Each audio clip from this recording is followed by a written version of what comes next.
Bonjour ou bonsoir, nous sommes le 1er décembre 2022.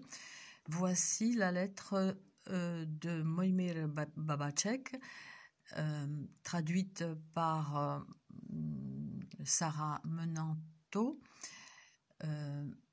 Lettre ouverte au gouvernement et au Parlement du monde appelant à protéger les cerveaux et les corps contre les neurotechnologies.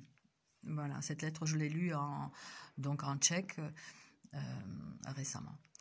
Le temps est compté. Nous vous demandons de prendre les dispositions nécessaires pour créer une législation protégeant les droits et les libertés de chaque citoyen dans vos pays. En mars 2022, un Australien paralysé, Philip O'Keefe, a été le premier homme de l'histoire à poster un message sur Twitter en utilisant seulement sa pensée. Pour transmettre des pensées du cerveau à Internet ou au système de téléphonie portable, il suffit de collecter les ondes électromagnétiques émises par le cerveau pendant son activité, de les convertir en mots écrits et de les transmettre au téléphone portable ou à son écran ou au système Internet. Pour inverser ce processus, il suffit de transmettre au cerveau des signaux électromagnétiques aux fréquences de l'activité des neurones ciblés qui absorberont cette énergie et ainsi la nouvelle activité neuronale produite de l'extérieur apparaîtra dans le cerveau. Déjà, en 1962, des sons étaient produits dans le cerveau humain par des micro-ondes pulsées dans les fréquences de l'activité nerveuse du système auditif. En 2007, le Washington Post révélait, en octobre 1994, au Air Force Research Laboratory, laboratoire de recherche de l'armée de l'air américaine, les scientifiques pouvaient transmettre des phrases dans la tête de sujets, mais avec une intelligibilité marginale. Donc il y a une trentaine d'années. Hein. C'est plus le cas aujourd'hui. Aujourd'hui, c'est pas une intelligibilité marginale. Si ces phrases transmises étaient converties en ultrasons, les gens ne les entendaient pas et de plus, ils ne s'en rendaient pas compte, mais leur cerveau les acceptait et de cette façon, cela devenait les pensées des individus ciblés.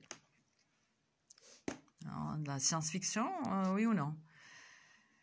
Dans de nombreux pays, il est interdit d'utiliser les ultrasons pour manipuler l'esprit des gens, mais il n'y a pas d'interdiction similaire à la manipulation du système nerveux humain, du cerveau et de la pensée avec les micro-ondes pulsées.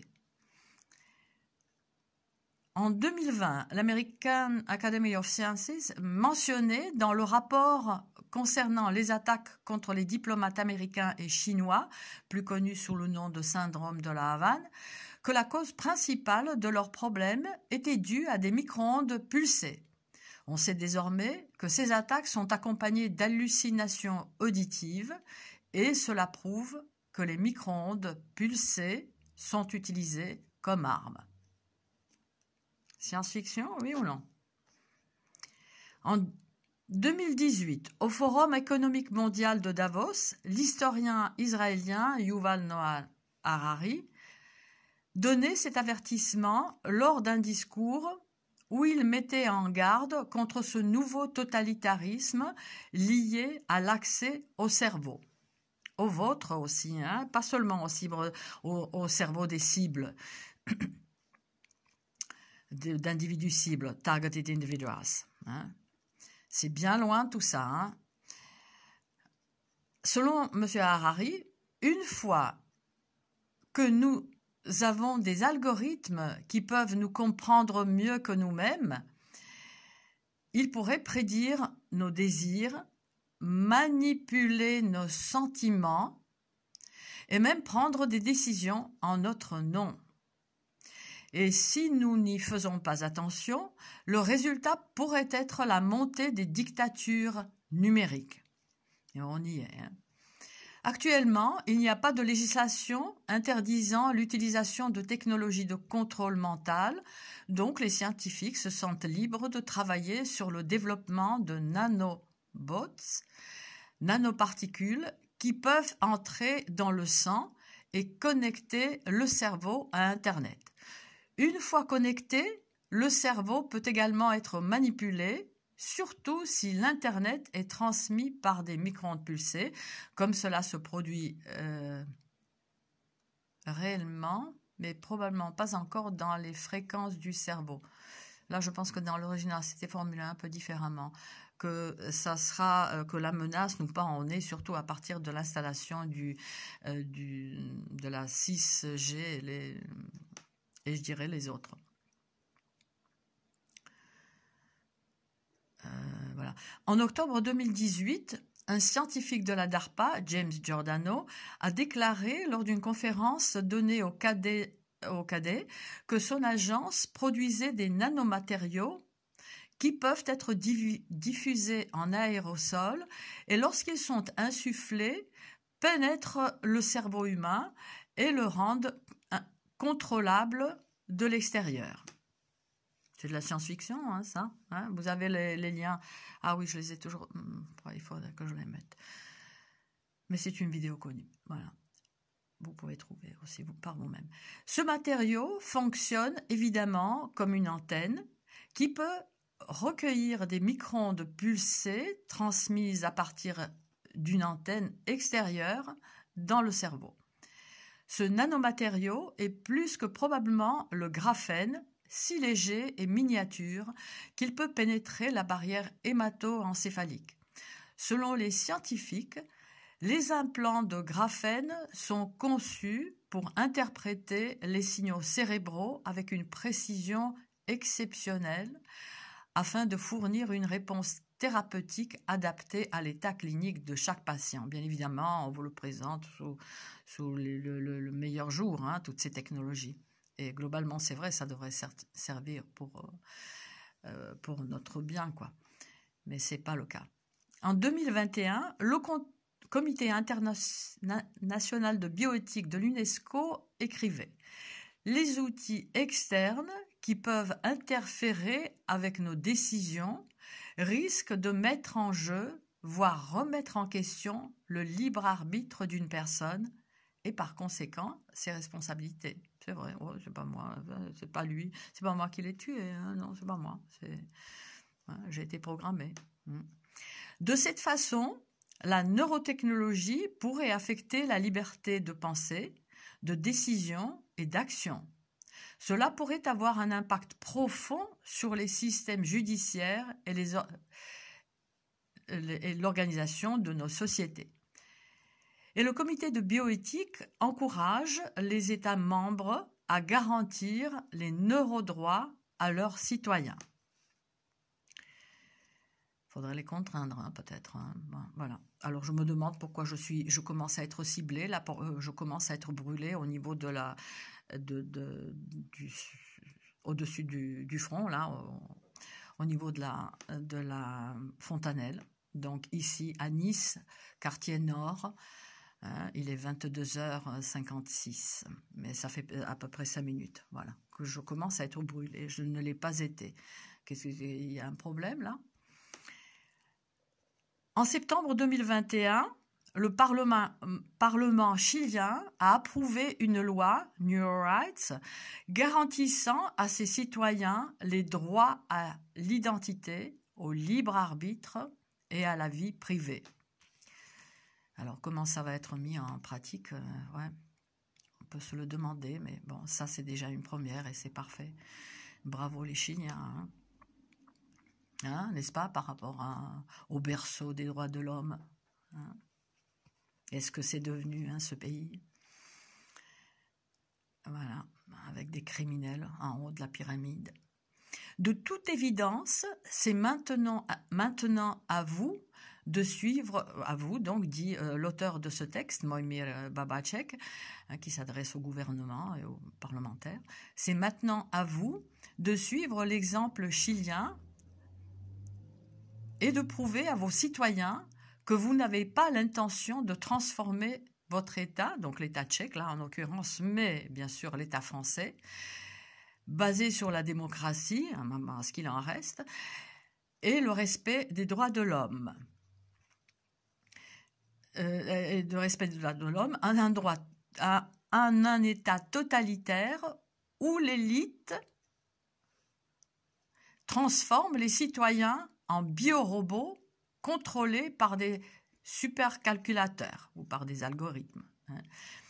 La législation qui fait défaut dans votre État devrait prévoir la création d'équipes capables de détecter les attaques électromagnétiques ou autres qui produisent des courants électriques dans le cerveau ou le corps, les privant de leur liberté de penser, de leur intimité ou occasionnant des blessures.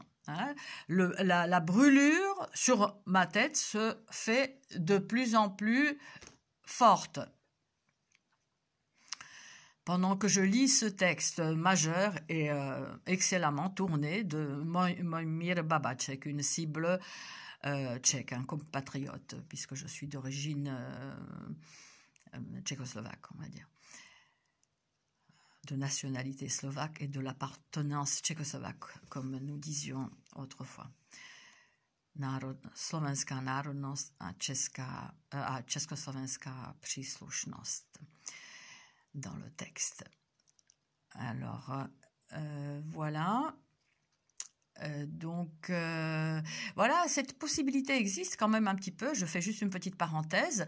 Je pense que j'ai vu quelque part que ça s'appelait la radiogoniométrie, qui permet de détecter d'où provient le signal, un signal électromagnétique.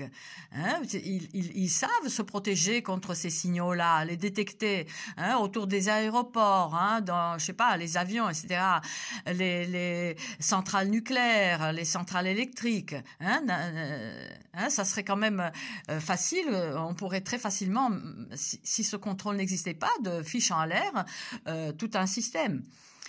Donc, voilà, ça existe. Maintenant, il faudrait que ça serait appliqué aussi aux êtres vivants qui sommes, comme nous, individus cibles, qui sommes torturés par des signaux pulsés sur nous, comme ça a été dénoncé, enfin pas en ces termes, mais ça a été dénoncé quand même pour la toute première fois par le juriste professeur Nils Melzer devant les Nations Unies en 2020. Et là, il y a une autre enquête qui est ouverte par quelqu'un d'autre. Monsieur Melzer a été remplacé par quelqu'un d'autre. On pourrait se demander pourquoi aussi. Donc, j'aimerais bien savoir ce que vaudra le deuxième rapporteur spécial devant les Nations Unies pour tout ce qui concerne les tortures, toutes sortes de torture, et donc les brimades à l'État qui ne font rien, ou des propositions comment on devrait faire pour stopper ça. Il s'agit d'un crime en cours, Donc toute personne qui, en théorie, a connaissance de ce texte devrait, de ce texte, ou qui a connaissance de ce que nous dénonçons, devrait faire quelque chose. Il y a l'obligation d'aide immédiate aux victimes de crimes. C'est notre cas. La torture est un crime. Les tortures est un crime. C'est pas la peine de vouloir de rétrograder après à une agression, des agressions. Agression, je ne sais pas si c'est un crime ou un délit, mais voilà, nous subissons bien un crime, des tortures. Voilà. Alors, je ferme la parenthèse. Le 20 mars 2021, le Conseil des droits de l'homme des Nations Unies écrivait: pour assurer la mise en œuvre adéquate de l'interdiction de la torture, assortie des obligations légales connexes dans le présent et le futur, son interprétation devrait évoluer. évoluer également dans des domaines tels que l'intelligence artificielle, la robotique, la nanotechnologie et la neurotechnologie. Donc voilà le lien. Je vais essayer de ne pas oublier de le mettre dedans. Mais dans le texte original en tchèque, vous avez les liens. Vous n'avez qu'à cliquer. Quoique non, il faut que je les mette, pardon. Au paragraphe 73, on peut lire ce qui suit. En pratique, la cybertechnologie joue déjà le rôle de facilitateur dans la perpétration de formes physiques et psychologiques de torture. On torture en France, hein. On torture dans des immeubles en France, hein, en impunité la plus totale. Ce qui est le cas, hein, c'est une agression forte. Ces agressions fortes mises bout à bout, j'en suis à ma 9e année, ça fait des tortures. On est bien d'accord. Alors, dans la forme physique et psychologique de torture, notamment, et de plus en plus par la télécommande ou la manipulation d'implants médicaux et des dispositifs nanotechnologiques ou neurotechnologiques. Voilà. Des milliers de personnes dans le monde se plaignent d'être exposées à ce genre de torture. Donc voilà le lien. On devrait également être en mesure de trouver des sources de rayonnement nocifs et inclure des représentants d'organisations de défense des droits de l'homme afin de garantir leur indépendance vis-à-vis des organismes étatiques. Ça, je souhaite bon courage parce que là, pour le moment, ce n'est pas le cas. Hein. Nous vous demandons, hein, dit Mojmír Babáček, qui s'adresse donc au gouvernement tchèque, de mettre, mais aussi à d'autres gouvernements, hein, et vous pouvez d'ailleurs copier-coller, enfin, vous pouvez vous procurer ce texte.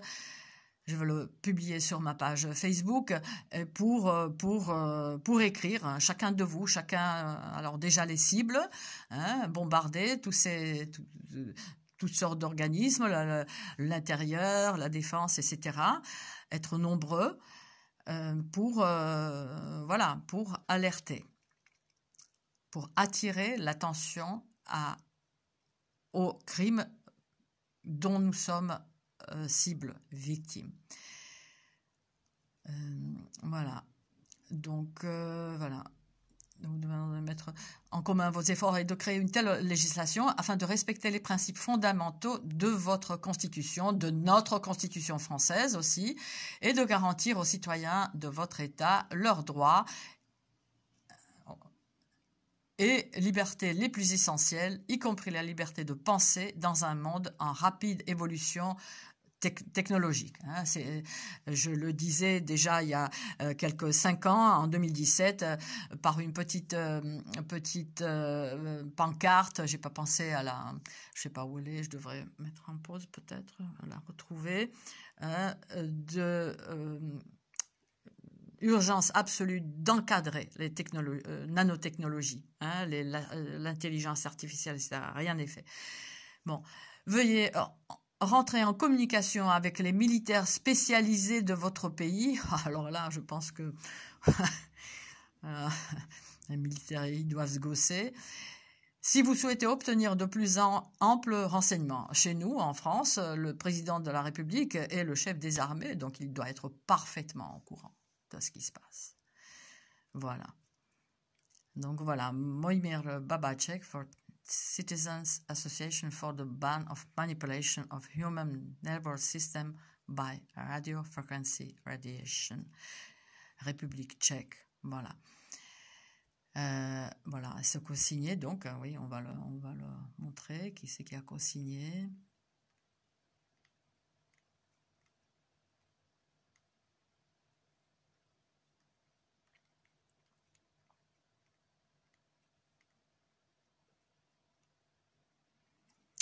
Voilà.